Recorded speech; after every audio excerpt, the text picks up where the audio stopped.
So in 2002, this young woman took her own life. And she took her own life because she was a victim of rape. And during the trial, she was asked to hold up her underwear in court.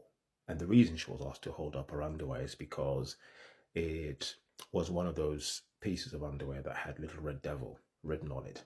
And that was used as some sort of character assassination, as if to say, because you're wearing that underwear, you were asking to be raped. Last week, some Supreme Court judges in Scotland proposed that there should be some changes to the way that rape cases are dealt with, which should include questioning the victim's sexual history and character.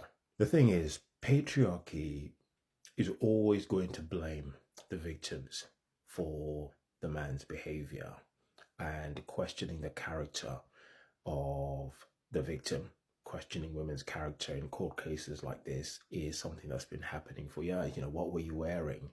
Why were you there? What underwear did you have on? All these ridiculous questions that are aimed specifically at avoiding any kind of accountability. Why don't we start doing the same for the men who are, in the process as well? So to say, look, we can look at your digital footprint to see whether you've made any kind of comments that might suggest that you have a certain attitude towards consent. Have you got a history of any sort of abuse or coercive control? Can we get access to any chat groups that you're in to have a look at some of the conversations that you have in there? And also speak to other women who have come into contact with you, because I think we need to understand what your character and sexual history is as well. All of that information can be gathered as well if we're going to go down that route, in my opinion.